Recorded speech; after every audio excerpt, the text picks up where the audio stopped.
हा विजय या कामठी विधानसभेच्या जनतेचा आहे आणि हा विजय खूप मोठा विजय आहे आणि महाराष्ट्रातला विजय तर यापूर्वीचे सारे रेकॉर्ड तोडून भारतीय जनता पार्टी 133 सीट घेऊन 133 आणि आपल्या मित्र पक्षाच्या घेऊन आता निकाल यायचीच आहे पूर्ण 225च्या वर आपण पुढे गेलो आहे निकाल घ्यायचे आहे त्याचा पूर्ण आकडा येईल मला अभिनंदन करायचं आशिष देशमुखाचं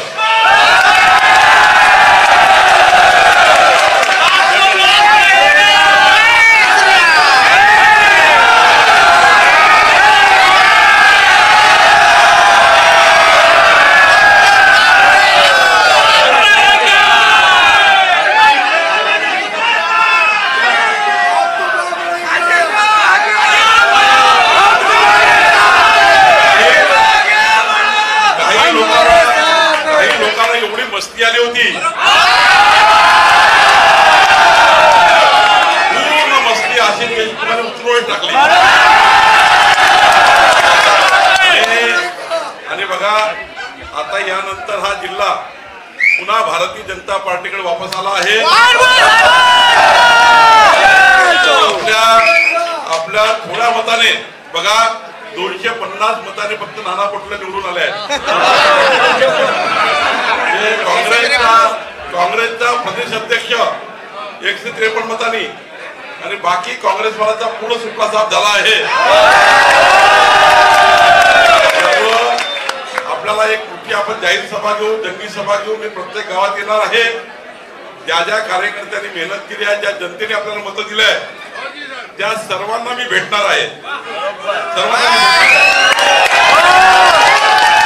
मी 4-5 दिवस पूर्ण 4-5 दिवस काढून पूर्ण 5 दिवस आपले आठवडा काढून कामठी विधानसभेच्या प्रत्येक जनतेला भेटणार आहे आणि कार्यकर्त्याला भेटणार आहे मी एवढंच सांगेल आणि मला आणि देवेंद्रजींना आता 15 मिनिटात पुन्हा मुंबईकडे निघायचं आहे मी तुम्हाला आज खूप वेळ देऊ शकणार नाही तुमची मी क्षमा मागतो माफी मागतो मागच्या 5 तासापासून तुम्ही या ठिकाणी बसले आहात आणि 5 तासापासून तुम्ही माझी वाट बघतात आहे खरं तर आम्ही या ठिकाणी एक प्रेमत कमवलं आहे आणि तुमच्यासारखे देवदुर्लभ कार्यकर्ते हे भारतीय जनता पार्टी आणि माझ्या नशिबात आहे म्हणूनच मी या ठिकाणी या पदावर पोहोचू शकलो तुमच्यासारखे देवदुर्लभ कार्यकर्ते